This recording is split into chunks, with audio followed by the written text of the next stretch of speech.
You're watching Live with Omar Moore and Scott. Repeat your name again, please. I just forgot the pronunciation. Kurashige. Kurashige. Kurashige.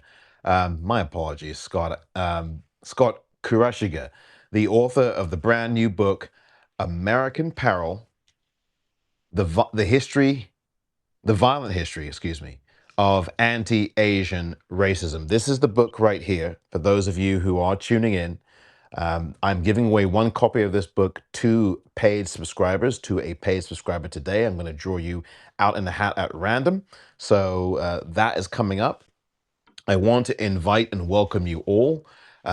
Scott Kurashige. Yeah, it's great. Kurashige. Oh, No, God, I'm so no, the sorry. first is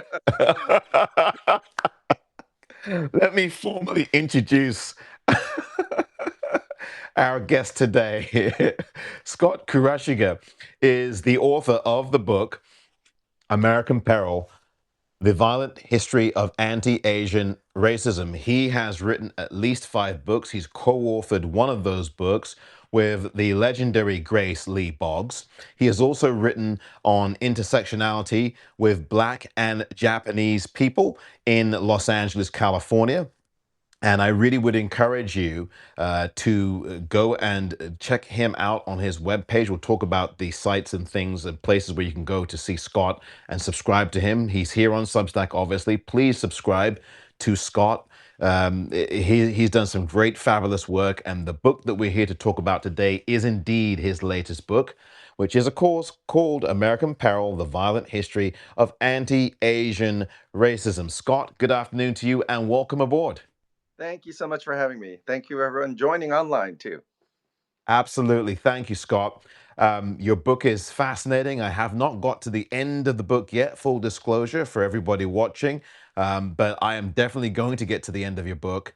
Um, the book is absolutely astounding. Congratulations on it. It's a very important read. It is very layered. It is a book that really forces the reader to confront not only the systems that cause this violence, but also the erasure of the violence that the same system causes, which is really the double atrocity among many other multiple atrocities. So, what I want to start with, actually, first, Scott, is to actually ask you about the architecture of this book. In fact, I'd like to start with the title. What brought you to the title of the book? And also the design of the cover, I find to be really fascinating and quite powerful. Well, the design I had very little input on. That was mostly the publisher's decision. In fact, I've never even met the designer. But I appreciated that. The cover is very no nonsense, very stark. It's sort of like this is not a this is a very heavy topic, and people need to be prepared for that. Um, but in terms of me thinking about the title, um, actually, I read a really good review on Substack the other day, which I think kind of nailed it. Is that Asian people, whether in the US or overseas, are defined as dangerous and threatening, a threat to national security. I mean, my mother and her family were put in concentration camps during World War II because they were deemed a threat to national security. My mom's youngest brother was born 2 days after Pearl Harbor. So imagine a baby born 2 days after Pearl Harbor was deemed a threat to national security and put in a concentration camp, right? And so this deeming of a threat really is not. It's not about correctly identifying who Asian people are. It's about defining what are the interests of the American empire. What are the interests of white supremacy? When white supremacy needs a scapegoat, then this yellow peril, this notion of Asians, the alien threat or a brown horde, however it is for each group, comes through, and we get measures like exclusion laws. We get alien land laws. We get all types of things, which are often done to placate white voters, white workers. But the broader interest is in maintaining these structures of capitalism, imperialism, and white supremacy. So really, the idea is, you know, uh, Asians get defined as dangerous, but the target really gets put on the back of Asians themselves. And in addition to what you've said, all of this, what I call white absolution, this idea that there's a complete self absolving of all of this systemic and statewide violence. And you talk about this in your book, and I'm trying to structure it in a way that we can get to that conversation as well about how there's this systemic erasure of this guilt, of this violence, of all of these things. And your book starts in a place that I think is really appropriate. You talk about the 1800s and the violence visited upon Asian people, Chinese people specifically, in places like Rock Springs in Wyoming, and the miners in the 1800s, and how all of these kinds of campaigns against the miners who were brought in to mine. Can you talk a little bit about the Rock Springs episode and that area of history, the 1840s into the 1870s, 1880s? Because there was a lot of that kind of violence. Yeah, and it really starts with, Westerners, Europeaners going to Asia. So the Opium War started because Britain had a severe trade imbalance with China. The British were drinking massive amounts of Chinese tea. British people like their high tea, but the bosses, the capitalists, preferred that their workers drink tea rather than beer. Surprise, surprise! It worked out better for them. And so you have this massive trade imbalance, and the British respond by saying, "Well, what can we sell them? There's nothing that China seems to want to buy that's British," and so they start pushing opium. They opium manufactured in colonial India, and they get thousands of people addicted. And the Chinese government tries to put a stop to it. They order, the outlawing of opium, and Britain responds by basically going to war. Going to war over uh, restoring this trade imbalance, and they impose what becomes known as the unequal treaties. And so we think of like Hong Kong becoming part of Britain as a result of that. But on top of that, you have these ports opened up. And in China, where you are near these ports, British folks and later Americans get the same deal, are basically above the law. They have what's known as the status of extraterritoriality. So only American laws or British laws apply to their subjects when they're in China. Now, on the converse, you have, because of this severe trade imbalance, you have, because of this power imbalance, you have Chinese immigrants looking for work, looking to escape, trying to get away from conditions of famine and poverty, trying to hopefully make a little bit of money and send it back, to their local town and their family. And when they come to the US, they are, just as Americans are above the law when they're in China, Chinese immigrants are really below the law. They have no rights that need to be respected. Chapter 1 talks about how one of California's first laws that was passed said, if you're Black or Native American, you can never testify against a white person in court.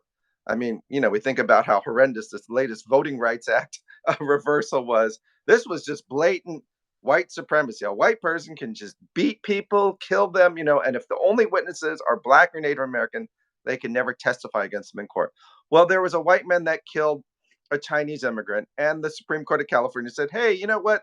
These racist laws are really meant to apply to all people of color." So they applied that law, and they reversed the conviction against the white man, who's no doubt he killed this Chinese man, shot him in the back primarily in front of a group of many witnesses. So they throw out that conviction, and it just gives you that sense of how the law at that time was really structuring white supremacy into society. If you're white, you could simply get away with more, literally kill someone with impunity. So that's the basis upon which we have these lynchings, these pogroms throughout the West.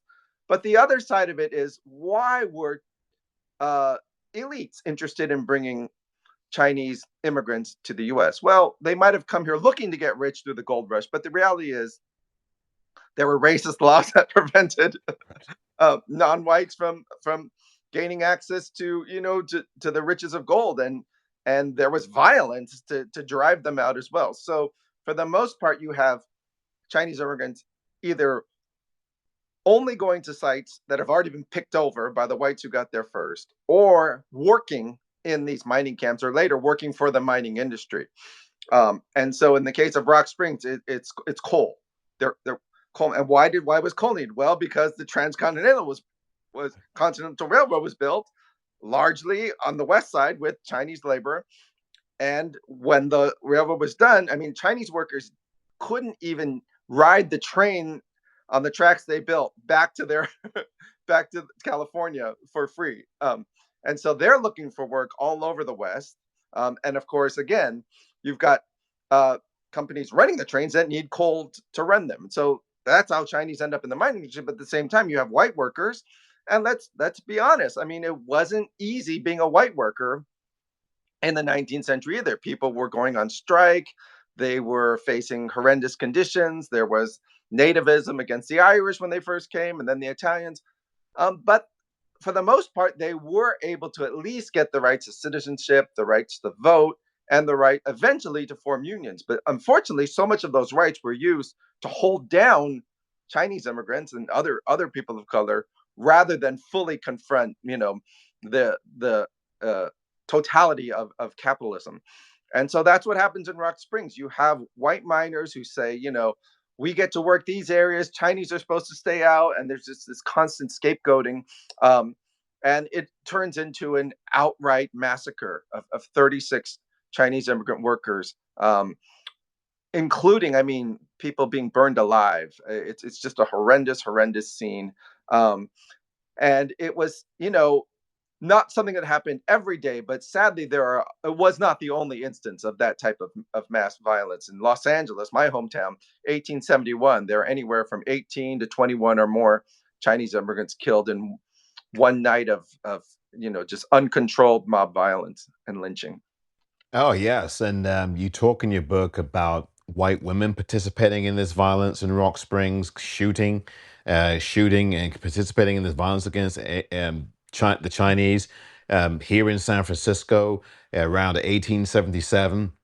You had white Irish attacking and murdering Chinese people. One of them killed, I believe, on the site of where the current San Francisco City Hall is, and then the others being killed in Chinatown. This was going on all around the country. There were lots of areas in the West, but in a lot of other places where this violence against Chinese people had happened, and it was policy violence too. This is state violence. I think you document this very clearly and concisely and thoroughly in your book. I mean, this is something that was far reaching.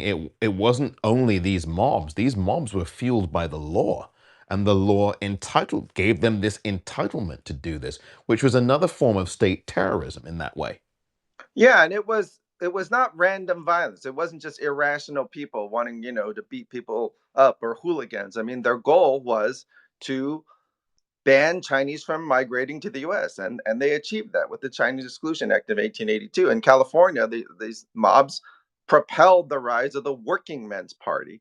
And so, on the one hand, the Working Men's Party again designed to challenge class inequality, but so much of again that focus, as brilliant historians like Alexander Saxton, people influenced me, pointed out, was again not to end the problem of capitalist exploitation, but to make it a little less exploitative for white workers, and almost completely, dehumanizing, for Chinese and later other Asian immigrant workers.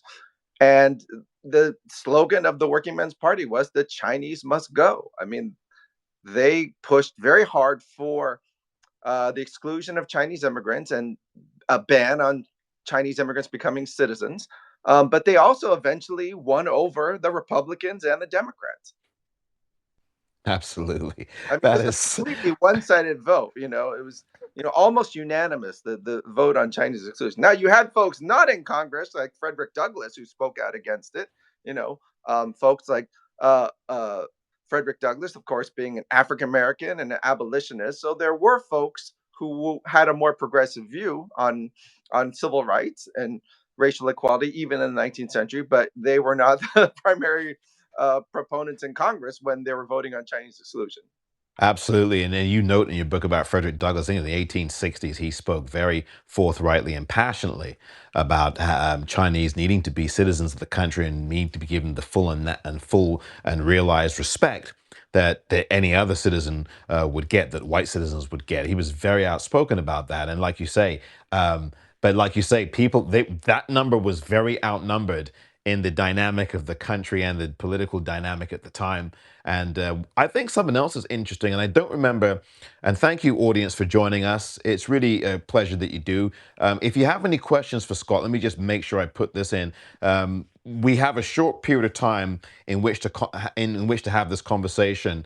I want to thank the audience for being here. If you have any questions, we'll set aside maybe 5 or 10 minutes at the end here to have you ask any questions that you may want to ask of Scott about what we've been talking about in his book, which again, please go out and get your copy of this book. It's called American Peril, and that's what we're talking about. Scott's book entitled The Violent History of Anti-Asian Racism. This is a must-read book. Please, I'm going to give away one copy of it to a paid subscriber as well. But please go out and get this book. It's a great book. Um, One of the things, Scott, you talked about the Chinese Exclusion Act of 1882, and that really barred all but a very, very small few Chinese people from even being allowed to come here to get work. And there were all kinds of little qualifiers that that act had, but it really excluded almost every Chinese person. And what's so interesting to me, and I don't know whether you put, because they didn't get to the end of your book yet, in 1898, the Supreme Court had a decision called Won Kim Ark. And that was about Chinese citizenship, because we talked about Frederick Douglass and his speech about these kinds of things. But the Supreme Court granted citizenship to the Chinese under the conditions, certainly, of if you're domiciled here, et cetera, et cetera. But I've got a question for you. I wonder if this is just a cynical thing that they did because there were so many Chinese workers who were here. And you talk about in your book, at one point with Rock Springs, you still had white employers laying off all these white people and bringing in less than what, a month or so after the massacre happened in Rock Springs, 500 plus Chinese workers. So I'm trying to wonder if this Supreme Court decision in 1898 had a connection to that. What's your thoughts on all of that? Yeah, this Supreme Court decision is a little bit different context by then, by 1898. Now, bear in mind, 1896, we've got Plessy versus Ferguson. So this is a very right wing, white supremacist Supreme Court. But the Constitution had changed as a result of the Civil War and Reconstruction. So the 14th Amendment guaranteed birthright citizenship to anybody born on U.S. soil. And so that was what was, that was the question um, in Wong Kim Ark. Was a Chinese American born in the U.S. a citizen, or could they be excluded because of the Chinese Exclusion Act and these other racist laws?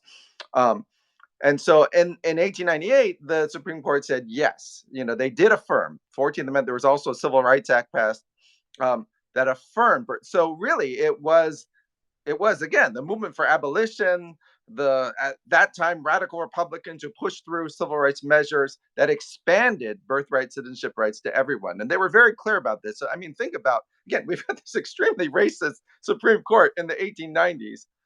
One of their exceptions to their white supremacist ideology, is birthright citizenship, and now that's what the Trump people want to overturn. They want to go take us back to before the 1890s. It's just really astonishing to think where we're at. I mean, as much as I can document all this racism from the past, there's people that want to turn back the clock even further. But also, speaking of the late 1890s, you mentioned Frederick Douglass, and it just brought to mind this really important quote I came by from his son Lewis.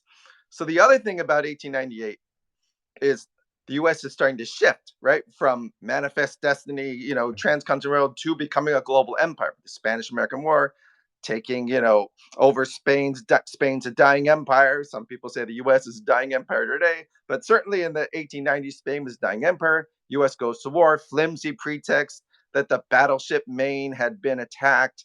There's these slogans all throughout, the yellow journalism press, remember the Maine. And the president, goes to war against Spain, easily defeats Spain. I mean, they stage a mock battle in, in the Bay of Manila so that Spain can surrender to the U.S. and save face rather than have to surrender to the Filipinos trying to become independent. So the U.S., takes Puerto Rico, takes the Philippines, takes Guam, Cuba goes into this kind of semi-colonial status again.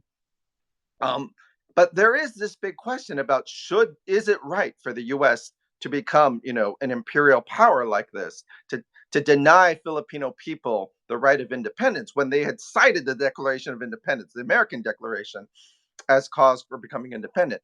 And of course, there are many in the Republican Party that are seeing this as the new way to build the economy and economic power. And there are Democrats against, and some of the Democrats are frankly racist. They're from southern states, and they're saying we don't want any of these, dark skinned people coming into, the American society. But Frederick Douglass's son Lewis has uh, just unmitigated opposition to imperialism. And he says in 1899, it is a sorry, though true fact that wherever this government controls, injustice to dark races prevails. The people of Cuba, Puerto Rico, Hawaii, and Manila, Hawaii also becoming annexed to the US in this moment separately from the war, and Manila know it as well as do the wronged Indian and outraged black men in the United States. And then he goes on to talk about how the president, William McKinley, had said, oh, this is going to be a benevolent assimilation of the Filipinos. He says, no sane, honest man in this country believes that equal and exact justice and that education without social distinctions will be had where the race hate indulged in the men who denounce Filipinos as, he uses the N word, and only fit to be subjected to the white race has full sway. Instead, overseas expansion meant nothing more than, quote, the extension of race hate and cruelty, barbarous lynchings, and gross injustice to dark people. So you see, Lewis Douglass saying right in there that white supremacy and imperialism go hand in hand. And he's obviously thinking about solidarity with peoples of color all over the world, but he's also thinking about, hey, for black people to be free in this country, for the US to be democratic, we need to we need to oppose, the worst elements of white supremacist imperialism as it's putting power in the hands, of the most racist people in the country. Absolutely, absolutely, and that call continues to this very day. I mean, as you said earlier, this regime that's in now is not shying away from what it wants to do. It is going full throttle, and it's up to all of us, not just black folk who do this, not just Asian people of different groups who do this. It's up to white people as well to really get, if they want to move, this is the time to create these solidarities and these bonds. It's so important to us. Audience, I want to thank you for being here. You are watching us right now live on Substack. It's a pleasure to have you here. Scott Kurashige is here. He is the author of American Peril, The Violent History of Anti-Asian Racism. Please pick up this book and read it today. It is a great book. It's really layered. And we only have a few more minutes with Scott. Um, I want to ask you, Scott, and before, again, I want you as an audience, if you can, please, if you've got any questions for Scott about his book, about what we've been talking about, or anything else related to American Peril, please, please do ask, and we'll get your questions up in a few minutes' time. Um, I want to ask you about another part of your book, which is kind of the early 1980s. You talk about Vietnam, and then you also talk about Vincent Chin, and you talk about structures and systems and the things we have to do, the collective we, in terms of all of those things. Can you just discuss a little bit about Vincent Chin, and what's happened around him, and then this renewed movement of activism in different Asian circles, Asian American circles throughout this country? Yeah, so the term Asian American originates in the late 60s, particularly in San Francisco, where different ethnic groups, Chinese, Japanese, Filipino, some South Asians, Koreans, came together really in a radical political line, similar to the idea of Black Power. They were talking about yellow power and an Asian American movement. But there's a renewal of activism, really, of my generation in the 1980s, particularly out of concern about this growing spread of anti Asian violence. And the most prominent case occurred in 1982. So Vincent Chin was a 27-year-old Chinese American man raised in the Detroit area. He was adopted from China, but his father was a U.S. Veteran. And so he had grown up, very much in a relatively, acculturated life. And he was about to get married. So he went out to a strip club with his friends in June. It was June 19th, actually, maybe June 18th. And then June 19th was the morning in which he was attacked by two white men. So it started as an argument in a bar. It was a strip club. They were competing for the attention of one of the dancers. And the 43-year-old white man starts saying things like, he starts calling him boy. That was one thing that really set off Vincent Chin. And he gets heard by a direct witness saying, it's because of you MFs that we're all out of work. So this is really referring to this notion that Japan is engaged in unfair trade practices. The Japanese car makers like Toyota and Honda are putting American auto workers out of work. And of course, Vincent Chin, like I said, is of Chinese ancestry. Right. His father's a U.S. veteran. He has absolutely nothing. Even if that was a fair criticism, he has nothing to do with it. But that's the racism, right? I mean, and so that's why anti-Asian violence becomes such an animating force for Asian American activism, because the racists can't tell us apart. And you could be celebrating your upcoming wedding, and then what happens is this Ronald Ebens, he ends up beating Vincent Chin to death with a baseball bat, and in front of two off-duty police officers who are working as security guards in McDonald's parking lot. And despite all these witnesses, the two killers, so the stepson is the one holding him, and the father beats him over the head with a Louisville Slugger baseball bat. They get allowed to plead guilty to manslaughter instead of murder. And then they're allowed to basically get a sentence of probation and a fine. So, this just really outraged Asian Americans because of the brutal murder itself, and then the way the justice system seems to completely, uh, um, give favor to these two men who killed Vincent Chin. So that was one of many, many incidents. So, in fact, as I do the research, even though Asian Americans scholars and activists have talked mostly about the Vincent Chin case, um, there are many, many more incidents where the victims were either Vietnamese or Southeast Asian American, or people presumed to be, Vietnamese by an assailant who said they were mad about the Vietnam War, or Southeast refugees coming in and taking away jobs from Americans or getting government handouts. There were actually a lot more of those incidents, and so, everyone from, again, uh, uh, people in bars, like what happened with Vincent Chin, to Mark Wahlberg when he was a teenager, just viciously beating two Vietnamese American men to the point where one was practically in a coma, while shouting racist obscenity. I mean, this wasn't out. Hate crimes are hard to prove, but this was no doubt a hate crime, because he's literally using racist epithets at them, and he had, in separate incidents, chased and bullied and attacked African American girls, and at least there was one homophobic incident as well. So that was part of this, what I call this counter-revolutionary moment, where you have people feeling like, the move towards equality, civil rights, gay rights, women's rights, is for certain white men now, a source of them feeling that they're being victimized, and they're lashing out.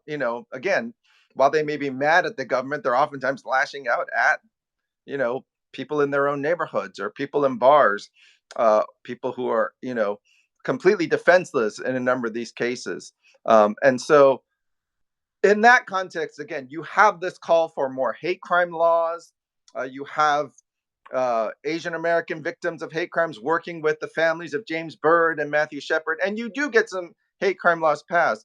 But the other side of it is that, I'm really chronicling activists who are recognizing that you can't simply empower law enforcement. You can't simply empower the police to have control over defining what's a hate crime or who's going to get prosecuted or when it's going to happen. If we really want to build safe communities, we have to stop the violence before it happens. And that means creating, better schools, affordable housing, healthcare, childcare. And as I definitely point out, it means multiracial alliances and solidarity, because unless we get at these common sources of violence and oppression, none of us are ever going to be truly safe. Absolutely, Scott. And I really appreciate the time that you've given here on this edition of Live with Omar Moore. You're here now, audience, with Scott Kurashige. Again, I apologize for continuously mispronouncing your name, and we went over this, audience, before we started. But Scott, I'm grateful for your time. Audience members have questions, and Angie has posted one. Please join Angie for the next 5 or 10 minutes. We're going to be taking questions. Thank you, Dee, for your kind words. What you've just said there, Dee. We're going to be doing more of these, but Angie has a question. I'm going to read this out. And if you would like fellow audience members to add questions between now and the next 5 to 10 minutes, please do. And Scott will answer them as best he can. The question from Angie Decadence, good afternoon to you. The question is as follows. Question: with SCOTUS overtly diluting black folks' power with the gutting of the VRA, that's the Voting Rights Act, last week, is the solution expanding the Supreme Court, or term limits for the Supreme Court, or a combination of both? Question mark. Angie writes. Thank you, she says. Scott, your thoughts on this, please.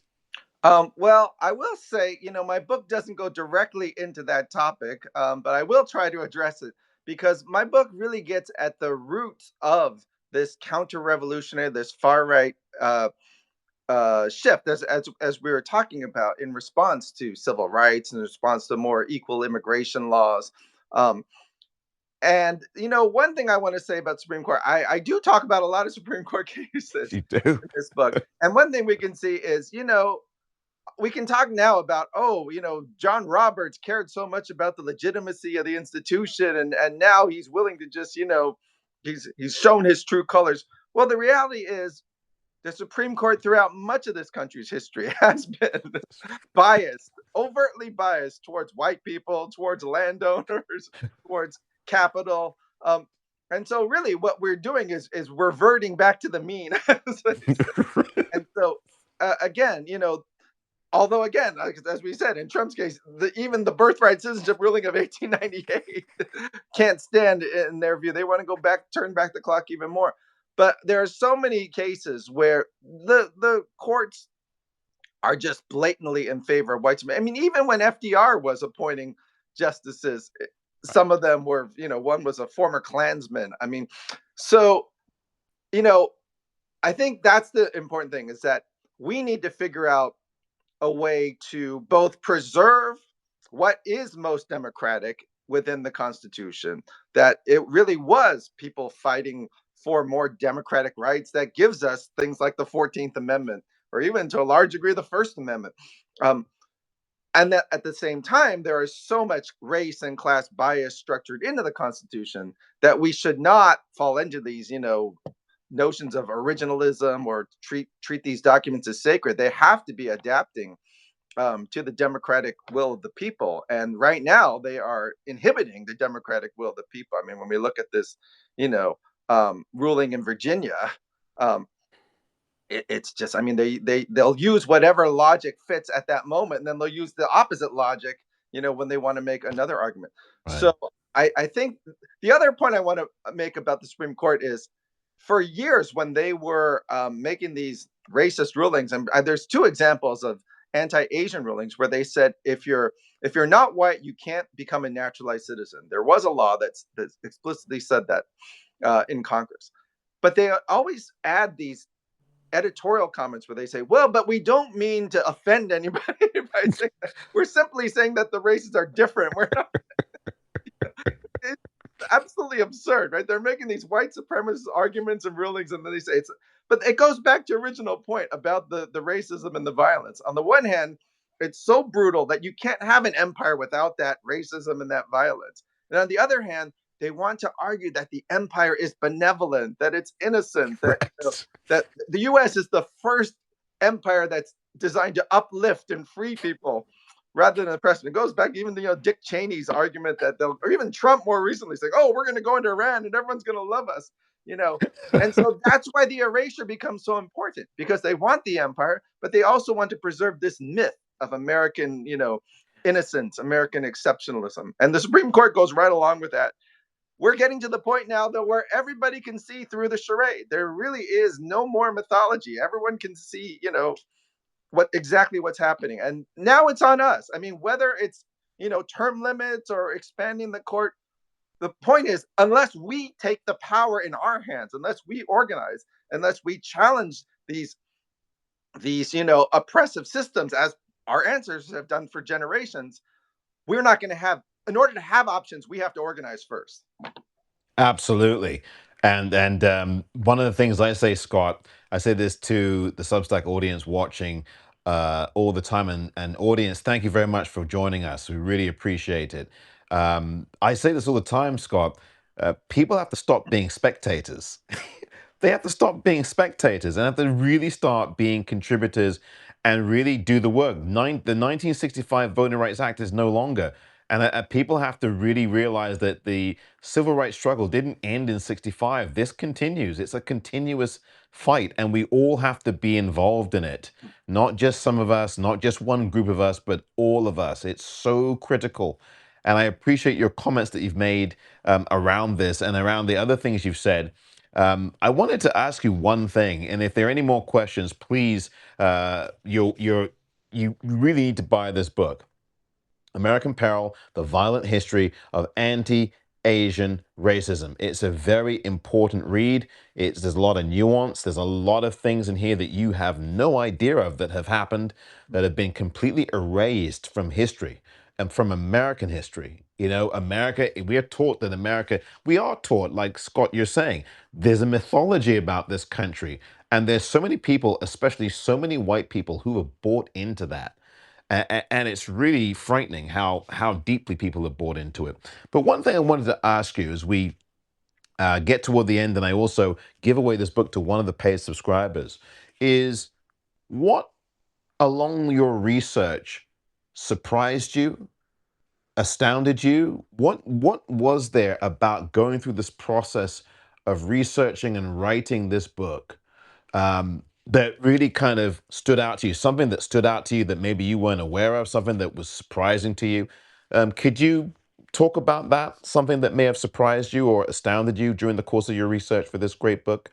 Yeah, a lot of things. I mean, I'll say at least a couple. So on the one hand, I've been, researching this topic pretty much my whole career. I mean, if there's one topic that I've probably studied more than anyone who's at the nexus of scholarship and activism, I think I can lay claim to this. And yet there were so many instances of of violence that I had actually never come across until, I was close to finishing this book. So uh we talked about the Philippine War. I mean, 250,000 to a million or more people. The U.S. didn't even bother counting how many people they were killing at some point. That's how out of control this war was. And yet, even after the war was declared over, we saw George W. Bush and others declare wars over. The fighting continued. So even after Roosevelt said, oh, there were only a few, acts of cruelty, and one of his allies and said this was the most humanitarian war ever fought. Um, there was a massacre in 1906. So 4 years after the U.S. said the war was over, a massacre of 1,000 people in the Philippines, mostly women, children, elders, some men, but even some of the men were trying to surrender. They were killed, but they were trying to surrender. And the U.S. wrote it down in the official record as the Battle of Mount Daho. And it was just an out and out massacre. And I didn't know about this, and my partner is the former president of the Filipino American Nationalist Historical Society. And I come across this book at the library right when I was about to finish this book. And here is all this research into so much evidence that's been suppressed. So events like that happen again and again and again, even beyond what people in Asian American studies have been teaching about. Um, that was astonishing to me. Not that I was shocked to discover it, but just how much I realized that all of us, collectively need to learn. But the other thing was, again and again and again, you see this uh, by the media or the authorities or both after these incidents of violence saying it was not racially motivated. I mean, just again and again. And it's not just oh, we don't have enough evidence yet, or let's sit back and suspend judgment until there's been a full investigation. I mean, they just come right out over and over again and saying there's no evidence this was racial motives. We saw that with the Atlanta spa shootings in March of 2021, which really got a lot of people's attention, really spurred me to finally finish this book. But just goes back. I mean, a massacre of 5 young children in Stockton, California at a school, 30 people injured. Eventually, it comes out that, this gunman, white male gunman, was just quote unquote seething with rage at Vietnamese and Southeast Asian refugees. And yet, the first words from the New York Times, there's no evidence he harbored any special animosity towards Asian people. The police uh, investigator in charge of this says, we may never know why this happens. I mean, the the level, um, the level of, I think, incredulity, is was it wasn't shocking again to discover, but to see that was so explicitly, people quoting using these exact quotes over and over again. Again, from the Supreme Court saying, again, we didn't mean anything, offensive by this racist ruling, to these investigators who are supposed to be the ones who are supposed to be the experts on this, just coming out and saying.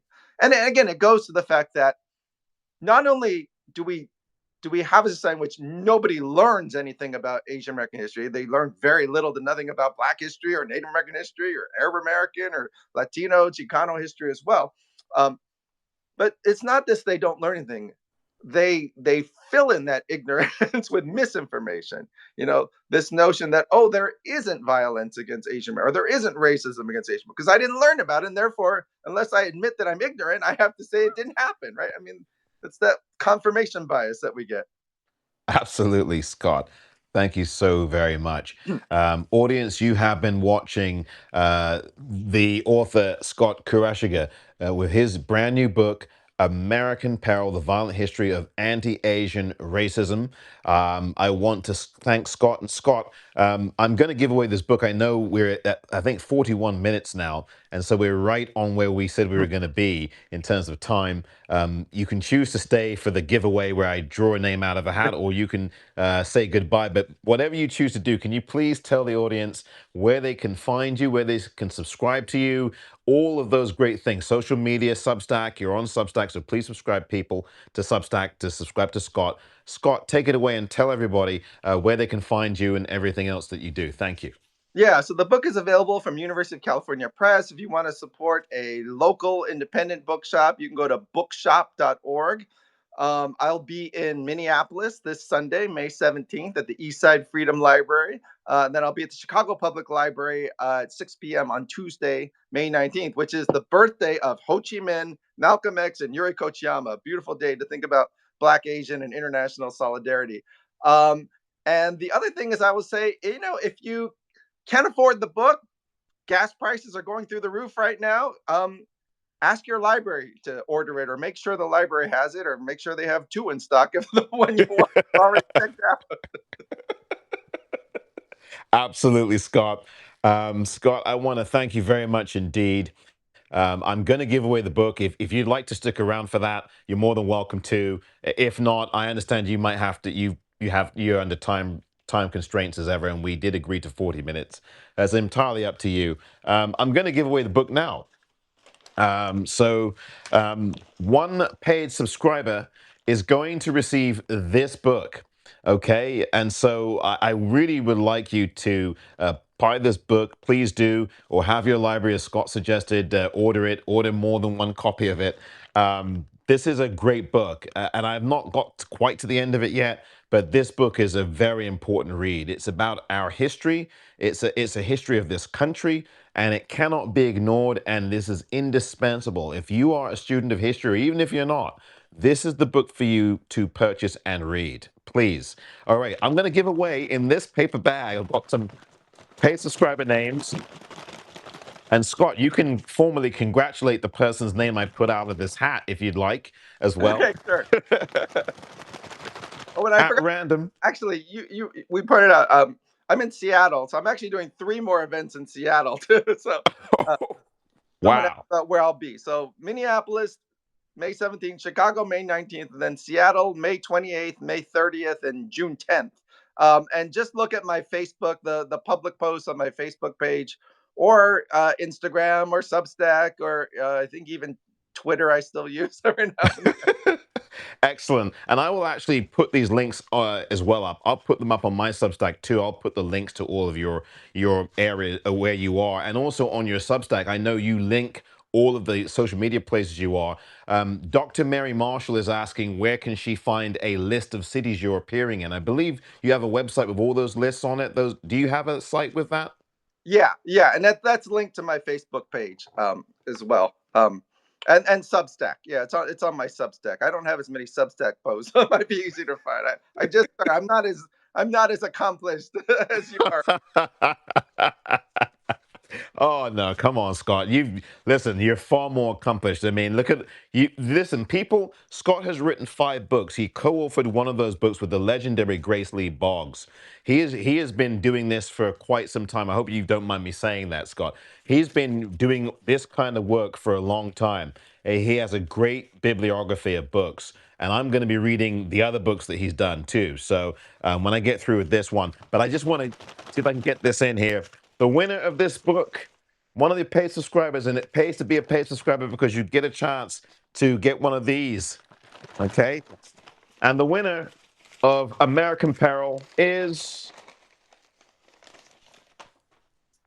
I'm pulling out the name, J.E. J.E. Now that's the first 2 initials. J.E. I think J.E. McAuliffe, I think, is the rest of the name. Congratulations to you. This book is on its way to you, J.E. I'll be notifying you. So congratulations, you're the winner of this great book by Scott Kurashige. And thank you, Scott, for your time today. You've been watching. Scott, I want to just say thank you to you for joining, for making time. It's a great pleasure to have you here. Oh, thank you so much, and thank you to everybody who's watching the live stream or the recording. I really appreciate your engaging this subject and talking about the book. Take care now. Thank you, Scott, and safe travels, and good luck with the rest of your tour. Please, folks, please go and get this book. Take care. Thank you, Scott. Okay, bye bye. Bye bye.